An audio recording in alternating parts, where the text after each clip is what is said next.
Shush!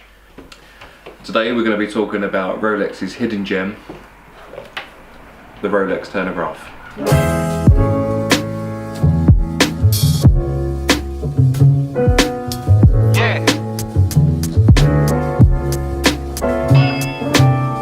Hi guys, welcome back to Clockbait. I'm Luke. I'm Anthony. And as Ant said, we are looking at the Turnograph today. Is it a Datejust Turnograph? Is that what it's actually called? I think that might be the official name, because obviously we this was brought into the Datejust family in the late 50s, should I say. Yeah. So before we get into that, we'll do the old wristwatch check. What have you got on today, mate? Today I've got my faithful Submariner on with a lovely watch gecko brown strap, which it looks I think awesome. Suits it really well. I prefer it to the bracelet. Really happy with it. I think I'll be wearing it on that for quite a long time. So yeah. How about yourself? I've got on, of course, the Omega Speedmaster. My shirt's got some dirt on there. Where does that come from? I've no idea. It looks like I've been rolling around in the mud. But I've got a Speedmaster on that we reviewed last week. If you want to check it out, do a link up there somewhere there. Put a link up, but we reviewed that against your Speedmaster. Yeah, Turnograph. So you bought this. When did you buy it? Oh, very recently actually. It was, wasn't it? Yeah. And it broke as well, which is the unfortunate thing. Everyone says be careful of vintage, and yes, do be careful of vintage. So it was the balance staff, the balance shaft, staff, yeah, that was broken, and the balance staff shaft jaw was shattered. So yeah, a few hundred quid later, it was completely bollocks, wasn't it? Yeah, so like you'd be looking at it and it'd be working away as you was holding it up like that. As soon as you go like that horizontally, it just stopped. So massively disheartening. First time I've had a broken watch. But luckily, I mean, the guy we use, our watchmaker, he's amazing, and it didn't. I mean, it cost a fair bit, but not horrendously compared to, say, but all genuine Rolex bits as well. So I mean, just peace of mind. And obviously, it's come back lovely and clean. Before, obviously, the gold bezels were covered in dirt. Now it's nice and clean. But again, it's still unpolished. It's just been left how it's supposed to. Yeah. No, it looks absolutely fantastic, so I'm still in love with it.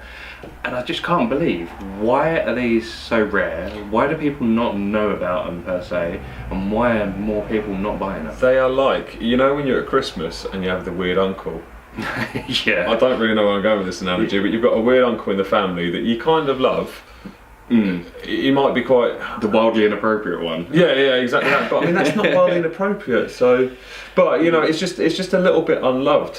And I don't know why. I mean, obviously, as soon as I see it, I just thought, wow, that is lovely. How did I not know about it? And then, obviously, I was looking into it a bit more, and it's 36mm case size.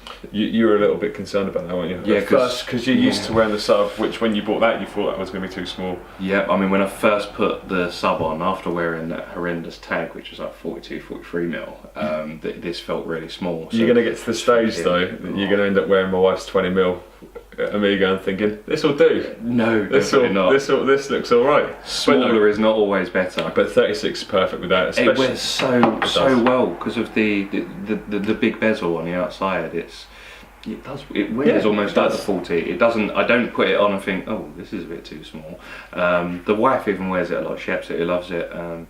It suits her as well. It doesn't look ghastly, and of course it comes with the lovely Rolex buckle as well, the original Rolex buckle. So that just kind of sets it off. The strap's not original. That's a new strap you've put on there, isn't it? Yeah, because it come with a strap that kind of just fell to pieces. So I'm glad that broke when it did, and not when it was on my wrist. That's a Hirsch. Hirsch. So just gone for a Hirsch strap, and I've also got Funk.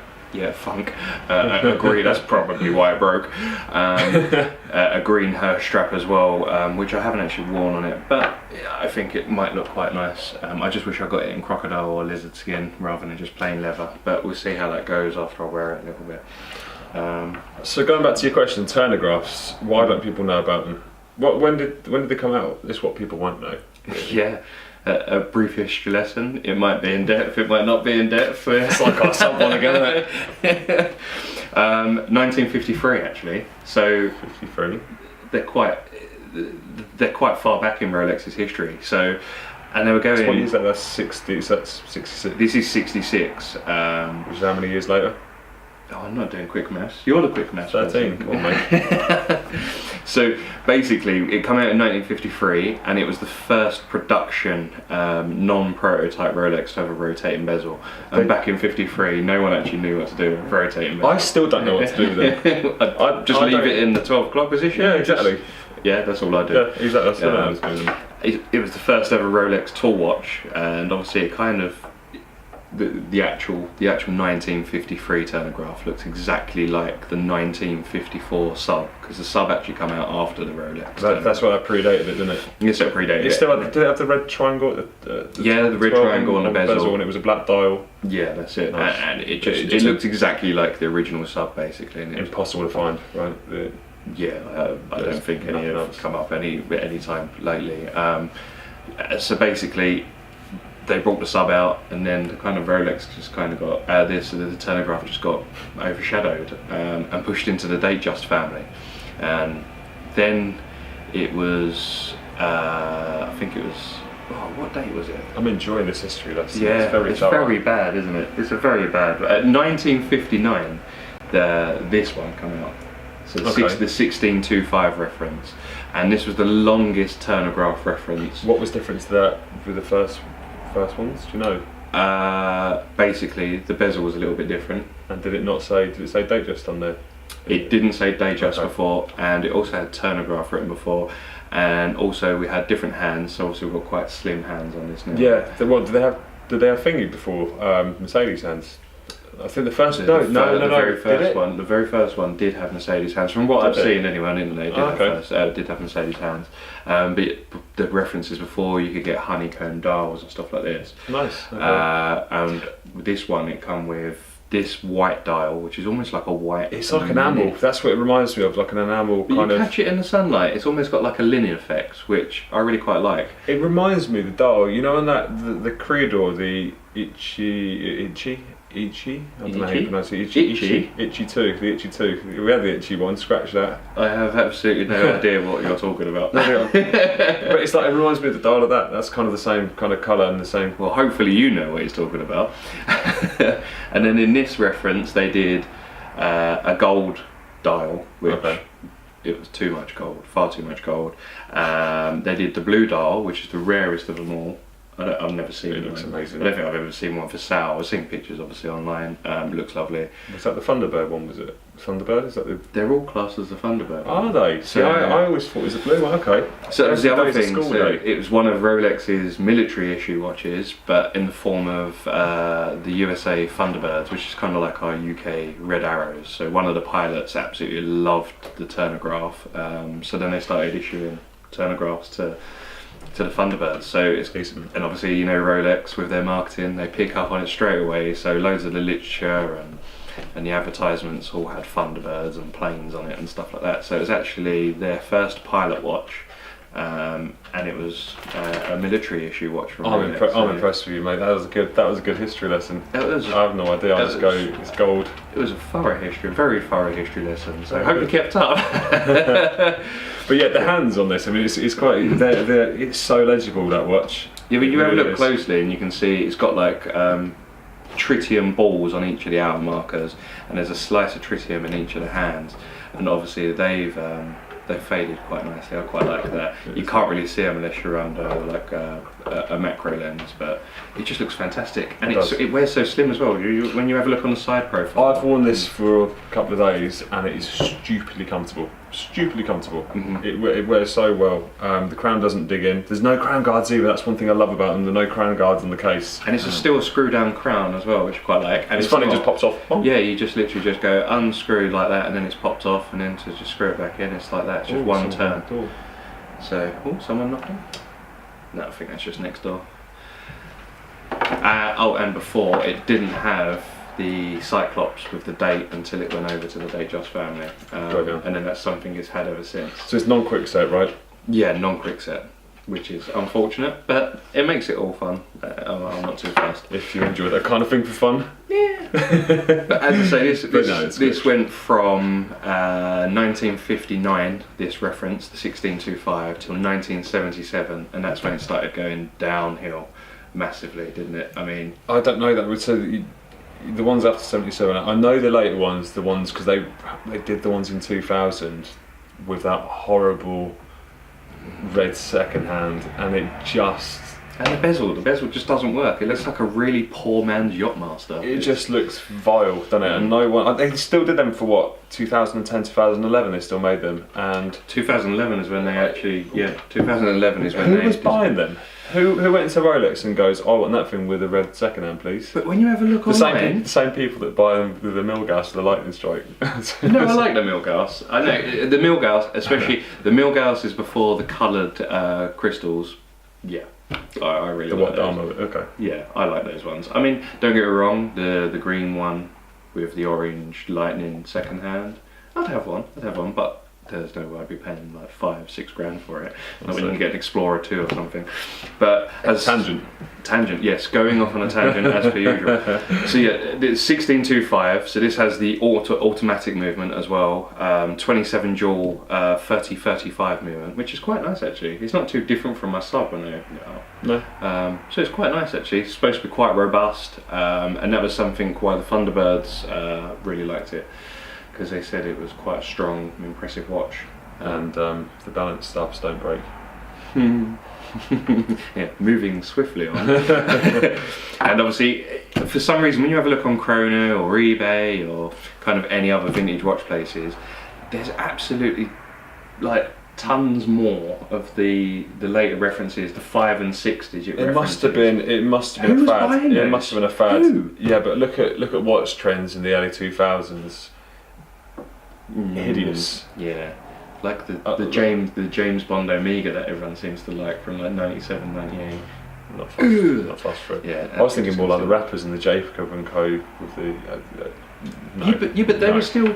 But they were huge compared to this. So yeah. So I think it stayed with 36mm case the whole way through. Did it? It did. I didn't know that. Okay, Yeah. okay, I'll take it back. So they weren't massive. They were just ugly as fuck, basically. Yeah. That's the only way I can describe it. And I don't know who bought it. And obviously when I was first aware of the Explorer 2, I thought that was fairly ugly, and now I really like it. I really want one.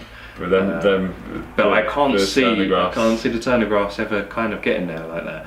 But this reference in particular, because you're not going to find the references before, and if you do, they're going to cost you an absolute fortune. But I get positive comments about this all of the time. Because people haven't seen one before. My mate who's a Rolex, he's a massive Rolex geek. I showed him the other day. He's never seen one. I mean, he's heard of them, of course, but he's never seen one in the flesh. So he was quite.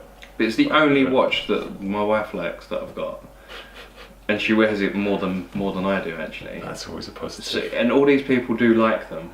Yeah. So why are they not more popular and more common? Do you reckon because the Datejust came out and it kind of fell between the Datejust and the sub? People were either buying the sub or the Datejust. Yeah, but I like the Datejust. Yeah. I do like the Datejust, but this is nicer than the Datejust. I wouldn't buy a Datejust now I have this. Because it is a Datejust, it's just got more to it. It's so much character to that watch. It really is. And it's like a sports tool watch with a bit of. Well, maybe that's why they didn't buy them, because it didn't really know what it wanted to be a little bit. Because you had fair enough. The Datejust is technically a sports watch. Mm-hmm. Yeah, it's a sports watch, Datejust. Yeah. And then you still had the Cellini probably at that time. Was the Cellini around that time? The dress watch. So yeah, that in the range. Quite far back, yeah. No idea. And then you had the sub as a tool watch, whereas this is the tool sport watch. So maybe, I don't know, maybe that was just the perception, but... Yeah, but I don't feel I need to wear this with a shirt. In the summer, can you imagine with a nice pair of shorts, like white trainers or deck shoes or something like that? Make you imagine you with shorts on. The dog's even crying, can you hear? As soon as I he doesn't like the idea. He's like, no, not them legs. Get your legs. Get them. I know, yeah, your legs. I know. Get them pins away. I know. Go to sleep. But it's got a 20mm lug width as well, so even though it's 36mm diameter, the 20mm lug width, you can pretty much spot the straps around. I did make a big mistake though. I put it on the Submariner Oh, we did, yeah. Minging. We'll have to do that. We'll have to do it again. Yeah, we've got to show you just how disgusting it was. It looks vile on that. Because the weird thing is, they were available with two-tone bracelets. I'm not a two-tone bracelet. You're not a two-tone bracelet fan, are you, mate? You don't like two-tone bracelets because they're for divs, aren't they? Yeah, no one should have a two-tone bracelet. Much like they shouldn't have Velcro, either. I know. So basically, what we're saying is, bloody hell, man. It's not on the bracelet anymore. No, come on. Shush. Shush. Yeah, what are we summarising? Okay, we'll summarise the Turnograph, Datejust Turnograph, Rolex Datejust, whatever you want to call it, but we'll summarise. Yeah, Rolex Datejust Turnograph, it's not that difficult, is Thunderbird. But basically, you need to go out, you need to try them on, and you need to buy them if you can find them. Because I just think, if you can find them's the precedent there, because no one bought them in the first place. If you could try and find one. Exactly. I mean, this is the best looking out of the bunch of the affordable lot. So if you go pre-1959, it's just ridiculous. After 1977, they're ugly as fuck. But yeah, it's a 4-digit Rolex. There's no other 4-digit Rolex in this price point, and you don't get the quality of anything else. I mean, a normal Datejust isn't as nice, quite frankly. You've got a solid engine turned 9-carat gold bezel, solid gold crown with a logo on it. You've got applied Rolex crown, applied hour markers, and I mean, just look at it. It's not to say it's going to be like a Daytona and just triple, quadruple, whatever 5 times in value. It'd be nice. But for what you paid for it, you're not losing money on that at all. And I don't think you'd want to sell it anyway because it's so cool. It's just a cool watch, you know. I can't see me ever selling it. I like it. And the 2 weeks that it was away at the watchmakers, I missed it massively. I was so excited to get it back. So yeah, basically, it's a fantastic watch, and everyone should try it on at some point, 100%. And at least buy it. But yeah, if you want to hear any more nonsense at all from us, so that was actually quite informative for us, I think. It was there and thereabouts. But if you want to hear anything else, that's about our limit. It is about our limit. Hit subscribe, and we are on Instagram at clockbait. We've been Clockbait, and we will see you next time. See ya.